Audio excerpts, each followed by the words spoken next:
Hello everyone. So today topic is Coulomb's law. So now see what the Coulomb's law says.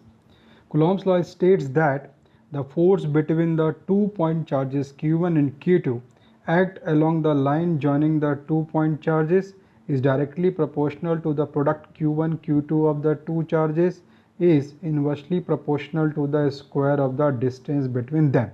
Okay.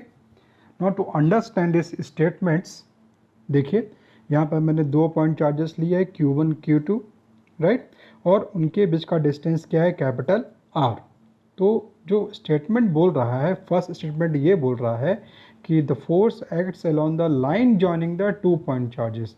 जो force होगा, जो Coulomb's force होगा, that will B only along the direction of the line joining the point charges। तो जो line in दोनों charges को join करेगा उसके अलॉन्ग ही फोर्स एक्ट करेगा।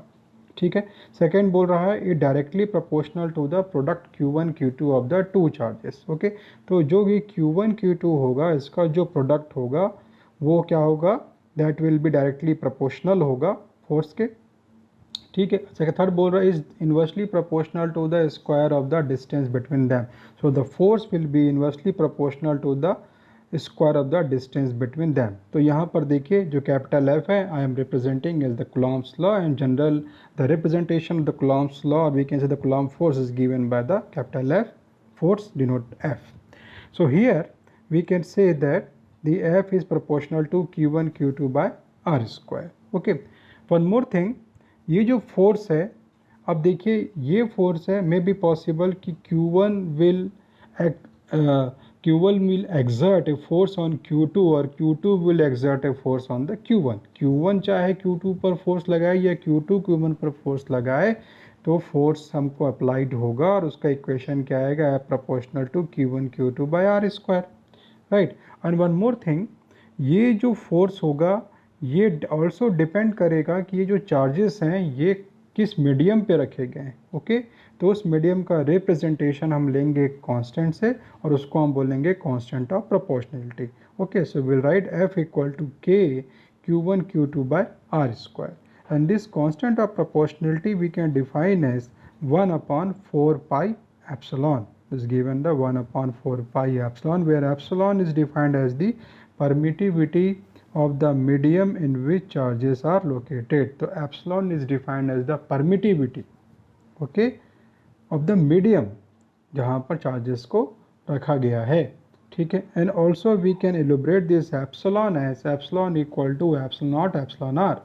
Okay, and so we can define the epsilon is the permittivity of the free space or vacuum। So epsilon naught is called the permittivity of the free space of the vacuum, and epsilon r is called the relative permittivity or dielectric constant of the medium with respect to free space।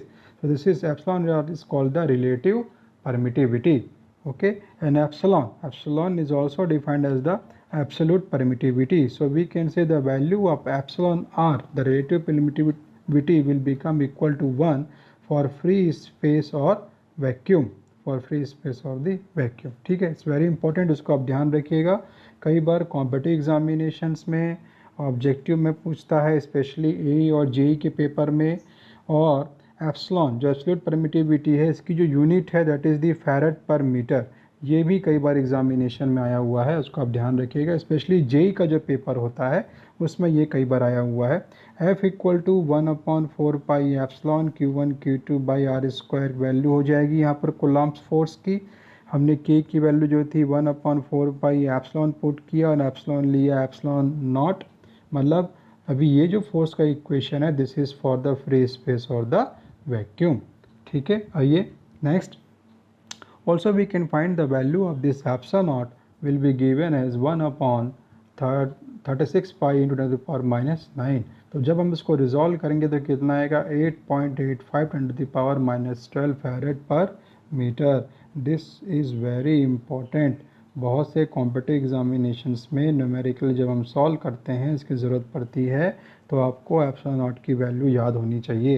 Epsilon naught will be given as 8.85 10 to the power minus 12 farad per metre. तो क्या करेंगे, अब के का जो equation था 1/4 pi epsilon 1/4 pi epsilon naught, epsilon की value यहाँ पर पुट करेंगे तो के का वैल्यू आ जाएगा 9 × 10⁹ रिवर्स हो जाएगा, तो this become the 9 × 10⁹. Now we'll put this value here, so this become the Coulomb's force F equal to Q1 Q2 upon 4 pi epsilon naught r square. So this is the Coulomb's force equation, very important. Okay, so this is the Coulomb's law. In the next video I will tell you about the vector form of the Coulomb's law. Thank you.